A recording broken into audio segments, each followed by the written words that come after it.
Gracias por acompañarme, doctor Gustavo García. Él es especialista en cardiología y además es medicina crítica. Medicina crítica. Ah, muy bien, muchísimas gracias. Fíjate que vamos a hablar de un tema bien interesante, es de qué nos morimos los mexicanos, básicamente. Y si me lo permites, mi querido Gustavo, vamos a saludar a quienes nos escuchan en la República Mexicana y hoy en especial saludamos a nuestros amigos de Coahuila. Coahuila, me están poniendo aquí Coahuila, Colima, de Colima, les vamos a cambiar de Colima, que nos escuchan a través del 89.3 FM en Imagen Colima y le mandamos un abrazo enorme a nuestra querida Eloísa Duarte y a todo su equipo de trabajo. Un besote. Ahora sí, mi querido Gustavo, ¿de qué nos estamos muriendo? Hablamos muchísimo de los temas de obesidad. Hablamos mucho de los temas de diabetes, que obviamente también van muy relacionados a lo que tú manejas todos los días, que es cardiología. Pero queremos entender cuál es la primera causa de muerte en los mexicanos y qué tenemos que hacer, qué cambios. Sí, claro. Bueno, según la encuesta nacional de salud, la principal causa de mortalidad en México son los problemas cardíacos. Así los agrupan ellos. Y en segundo lugar están los problemas oncológicos en México. Y ya en tercer lugar está la cardiopatía isquémica como tal, pero englobándolo todo, la principal causa de mortalidad en México es la cardiopatía isquémica y el accidente cerebrovascular. A ver, pero entonces, ¿el primer lugar qué es? Porque decías problemas cardíacos, pero eso es también el tercero, ¿cómo? No. Lo que pasa es que para fines de cuando se llenan los certificados, sí, ahí se vuelve complicado a veces englobar un diagnóstico. Sí. Por el código CIE-10, que es un código donde sí, ves, establecemos marcas. los diagnósticos, pero para fines generales, prácticos, la cardiopatía isquémica es el primer lugar de mortalidad en México. O sea, de eso nos estamos muriendo hombres y mujeres. Hombres y mujeres. Entiendo que los hombres tienen una mayor prevalencia, por ejemplo, de cardiopatía isquémica, de infarto al miocardio, pero las mujeres cuando tenemos la menopausia, que ya no tenemos el efecto protector de los estrógenos, de las hormonas, los equiparamos y los alcanzamos en la estadística, ¿es cierto? Sí, es cierto, sí, pero principalmente son los varones los que son más afectados por cardiopatía isquémica. Y en México es más común este diagnóstico debido a que pues somos el primer lugar en obesidad, por ejemplo. Todos sabemos bien que hay factores de riesgo cardiovascular, básicamente la edad, los hombres más de 65 años de edad, las mujeres en edad más temprana después de los 55, por todo lo que tú comentas, los pacientes diabéticos, los pacientes hipertensos, los pacientes que tienen dislipidemia. Que son las grasas en sangre. Las grasas en sangre, la falta de actividad física, es decir, el sedentarismo, todo esto son factores de riesgo cardiovascular y México es un país donde pues la diabetes, la hipertensión y la obesidad ocupan los primeros lugares como enfermedades crónico-degenerativas. Eso es grave. La verdad es que sí tenemos que entender lo que sucede en nuestro país y mucho de esto, o sea, mucho de lo que es la cardiopatía y todo lo que es los problemas cardiovasculares y cerebrovasculares, hay factores que se pueden modificar y hay otros que no podemos modificar. O sea, los que no modificamos, por ejemplo, la raza, ¿no? Exacto. La edad. Pero los modificables como el estilo de vida, si fumamos o no, si somos sedentarios o no, eso sí. ¿Qué tanto pesamos? Exacto, en eso es en lo que tenemos que trabajar como sociedad, en cambiar pues los factores de riesgo modificables, como tú bien lo comentas, y básicamente pues es el ejercicio y el diagnóstico temprano de la hipertensión, la diabetes, el tratamiento adecuado y pues evitar la obesidad con mejores hábitos dietéticos. ¿Tú a ver, tú qué ves en tu consulta? Eres cardiólogo y además intensivista, ¿no? Médico de medicina, o sea, especialista en medicina crítica. ¿Qué ves en la gente? ¿Que no se la cree? ¿Que le vaya a pasar algo a ellos? O sea, ¿qué ves en el día a día en tu consulta que dices, es que te digan, es que la verdad no pensé que a mí, como siempre pensamos, ¿no? Ajá, desafortunadamente a nosotros cuando fuimos jóvenes y nuestros padres, pues teníamos una cultura quizás de que fumar era bueno, que te daba estatus, de los alimentos, que pues nuestras mamás nos daban de comer masa. Y los veías así rozagantes a los bebés y está más sanito, ¿no? Exacto. Esa fue la cultura que recibieron nuestros padres e incluso nosotros mismos, de no tener actividad física, casi nadie hacía ejercicio. Pero éramos más activos.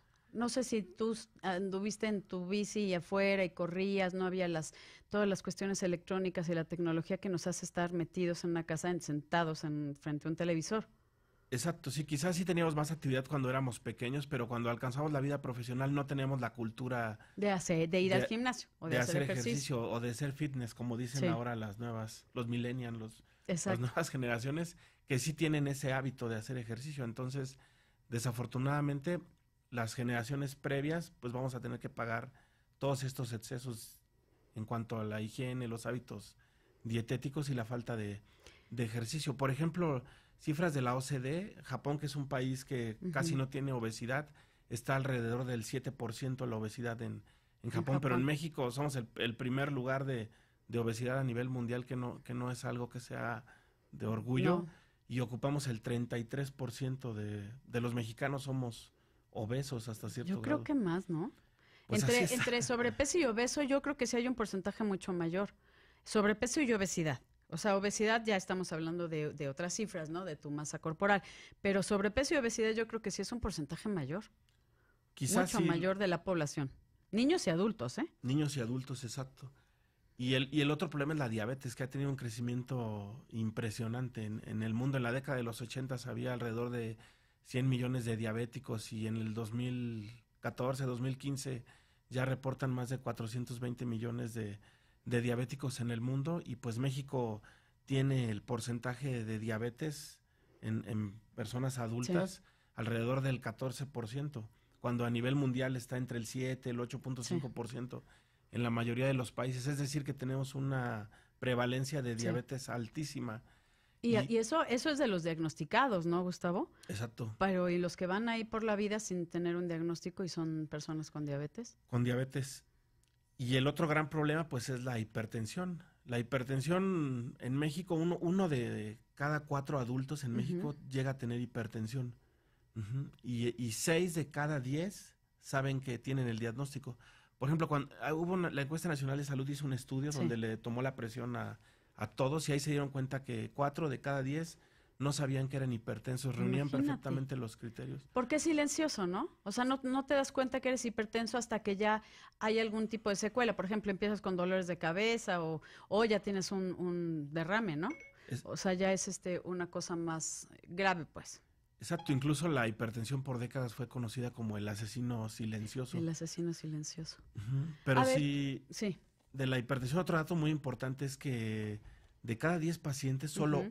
que saben que tienen hipertensión, solo 8 toman su tratamiento y solo 6 alcanzan a estar bien controlados a pesar de O sea, tener no se adhieren tratamiento. al tratamiento. Algunos no se adhieren y otros no alcanzan el control No de les sus cifras. alcanza. O sea, El no, tratamiento no es el adecuado, no es porque óptimo. están como entre ser hipertensos y no. No, o sea, ya Ok, está, se define bien la hipertensión, pero pero el tratamiento que reciben no alcanza a ser ah, suficiente. no están recibiendo un buen tratamiento. Exacto.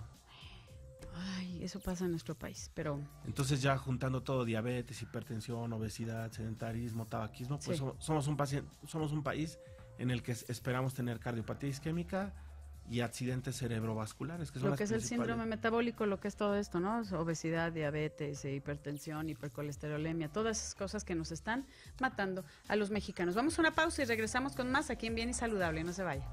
Bien y Saludable y platicando aquí con el doctor Gustavo García, cardiólogo y intensivista. Me comentabas algo bien interesante, tú trabajas también en el centro médico.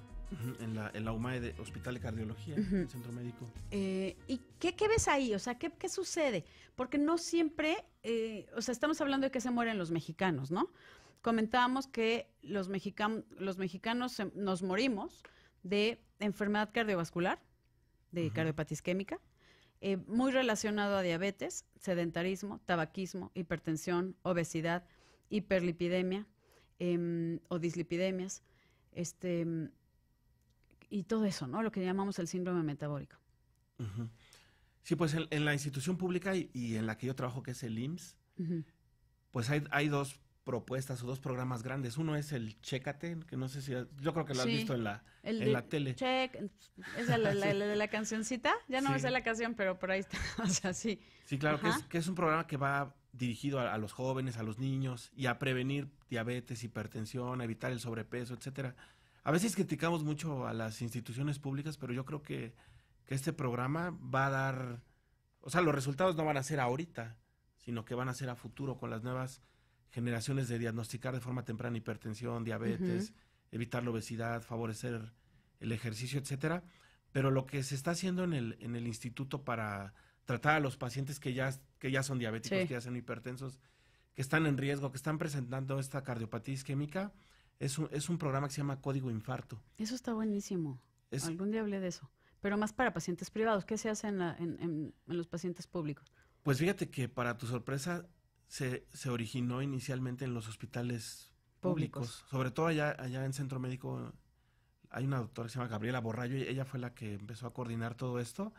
Y es un programa en el cual el paciente tenga acceso a la sala de hemodinamia, a los cardiólogos y a una unidad de cuidados coronarios, que es lo que en realidad puede cambiar el pronóstico de un paciente después de presentar un evento isquémico agudo. O sea, un infarto. Un infarto. A ver, explícanos, porque tú y yo conocemos muy bien qué son las salas de hemodinamia, ¿no? Y los cuidados coronarios. Explícale a la gente de qué se trata y saber que en algunos hospitales no hay eso. Sí, claro. ¿Y por qué es tan importante?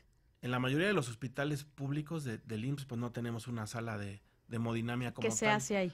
Entonces lo que se hace es... No, pero ¿qué se hace en la sala de hemodinamia? En la sala de hemodinamia lo que se hace es que hacemos los cateterismos cardíacos y las coronariografías, que es decir, visualizar a través de un medio de contraste las arterias coronarias, vemos las lesiones, si hay muchas lesiones, son los pacientes que van a la cirugía de corazón abierto, al bypass. Sí. Pero cuando es un cateterismo, entras por una arteria. Entramos por una arteria, que puede ser una arteria del antebrazo o del muslo, de la y femoral. Llegas hasta el corazón y ahí ves qué onda con las arterias del corazón. Con la arteria que está tapada, ¿no? Las visualizamos con un contraste, o sea, las pintamos, por decirlo así, y eso nos permite ver las lesiones de las arterias. Si el paciente tiene muchas lesiones, le toca cirugía de revascularización, el bypass, la cirugía abierta. Y si el paciente tiene lesiones aisladas, le toca el intervencionismo, que es decir, que ahí mismo durante el cateterismo, a través de unos globitos y de unas mallitas, abrimos las arterias con estos stents y el paciente con eso es suficiente. ¿En cuánto tiempo tienes que hacer todo eso? O sea, si a mí me empieza a dar un infarto, que en las mujeres cuando nos da infarto es más grave, ¿verdad? Tengo entendido por ahí, o sea, es como más... Sí, las mujeres tienen un peor pronóstico básicamente por la talla, el peso. Eso influye mucho. Qué fuerte. Pero si me empieza a dar un infarto, un hombre, te da un infarto, ¿y cuánto tiempo tienes como para tratar de salvar lo que más puedas el tejido cardíaco y salvar la vida? Sí, lo ideal es que en la primera hora un paciente se defina si es candidato a trombolizarse o trasladarse a otra unidad médica que cuente con sala de hemodinamia, si esto es posible. Si no es posible, les damos un medicamento que rompe el coágulo y después hacemos el traslado, si las condiciones lo permiten. Pero el tratamiento de primer mundo, lo ideal es ir a una sala de hemodinamia. Y esto de Código Infarto, lo que me comentabas fuera del aire, es de que se comunican entre ustedes, o sea, hospitales públicos, decir, oye, me llegó un paciente no sé, alguna clínica donde no hay sala de hemodinamia, y entre ustedes dicen, échamelo para acá, o sea, aquí sí tengo y aquí sí hay espacio, el más cercano, pues. Sí, incluso los pacientes que se trasladan de hospitales, de otros hospitales que no sean el centro médico, a veces los ingresamos directamente a la sala de hemodinamia. Ya no hacen el ingreso por urgencias ni nada, los pasamos directo, o incluso llegan urgencias, se hace una evaluación muy rápida y pasan a sala de hemodinamia, pero sí, la realidad es de que el programa está súper bien estructurado y eso nos ha permitido atender a un mayor número de salvar vidas, de pacientes y mejorarles el pronóstico. Es que imagínense nada más, el tejido cardíaco que no recibe sangre se muere, ¿no? Sí. Y entonces queda con una ¿cómo podemos dar? Discapacidad o con una insuficiencia que no permite bombear la sangre adecuadamente a todo el corazón, entonces te cansas, o sea, hay como las secuelas. Exacto, en cardiología decimos que el tiempo es músculo. Después de un infarto, entre más tiempo pase, pues pierdes más masa cardíaca y puede haber complicaciones agudas. Básicamente hay 3. Complicaciones eléctricas, es decir, alguna arritmia letal que pueda llevar al paciente a que presente un paro y fallezca. La otra es la insuficiencia cardíaca aguda. Sí.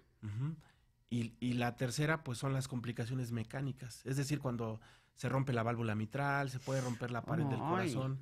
y eso provocar la muerte después de un infarto. Y hay muchas también cuestiones de los pulmones, ¿no? Exacto. Sí, los pulmones, por ejemplo, cuando un paciente tiene una falla cardíaca grave, pues los pulmones se congestionan y son los pacientes que a veces requieren intubarse. Ay, no, vea nada más lo que es. A ver, ¿queremos eso en nuestras vidas?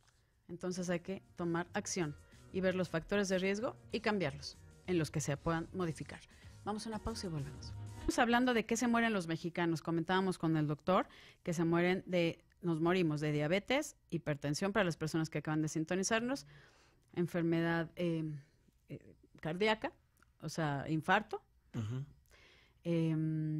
accidente cerebrovascular. Y todo lo que es cerebrovascular. Que luego lo del código cerebro hay que también platicarlo, ¿no? Sí. Eso está padre. Ahora, ¿qué podemos hacer? ¿Cuáles son los factores de riesgo principales? Hablamos ya de algunos muy importantes, que es como la hipertensión, el sedentarismo, el tabaquismo, las dislipidemias, la obesidad.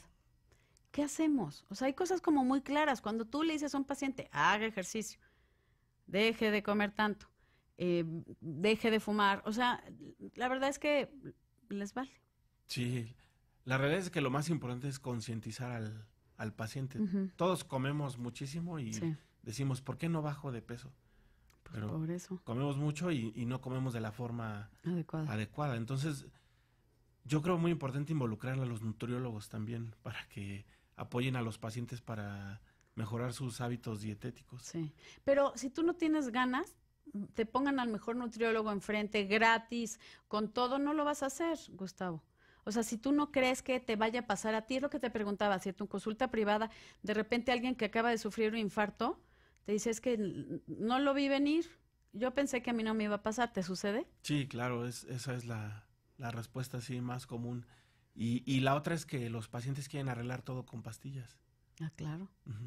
Es que deme una pastilla y déjeme otra vez ya. Quiero seguir comiendo, écheme mis tacos de carnitas.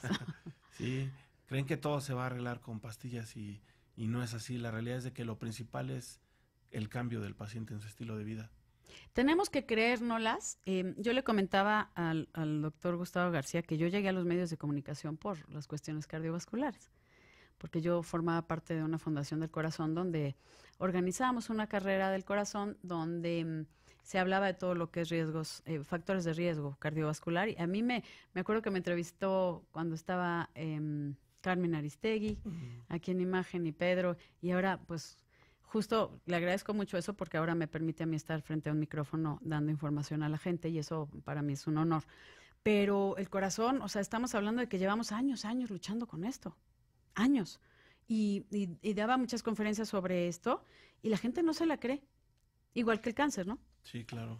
Entonces, ¿qué hacer? Pues creérnoslas, que sí nos puede pasar.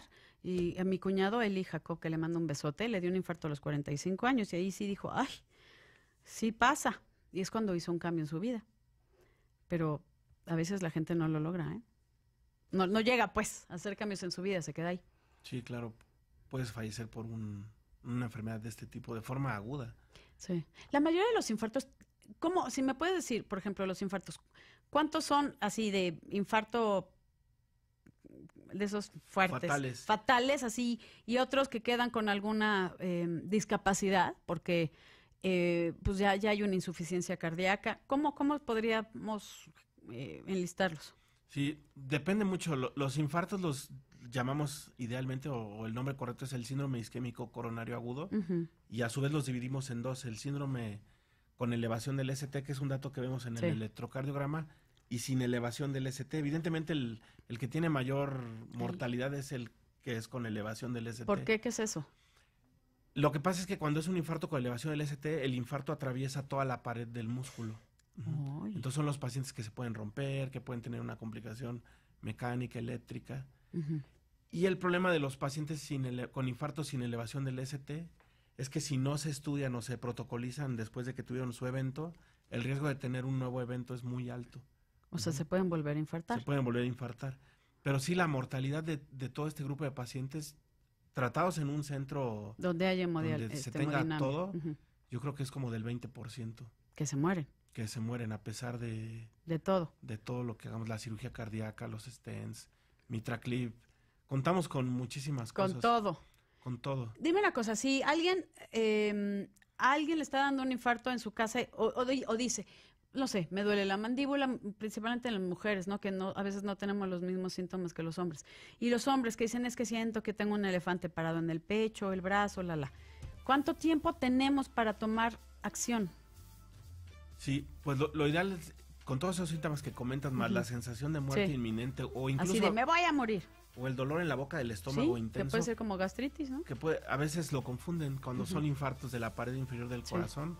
Serían los datos principales y la falta de aire, pues deben acudir inmediatamente al médico. ¿Cuánto tiempo? Inmediatamente, ya. No espero a que llegue la ambulancia, porque aquí en México, híjole, sí llegan, bueno, aquí en la ciudad pues llegan 1 hora y media después. Mejor agarra un coche, pide ayuda a un vecino, toma un taxi o lo que sea, pero vete a un hospital. Lo más rápido. Lo más rápido, así comenta. Porque lo que cambia el pronóstico es que el paciente reciba la atención en la primera hora.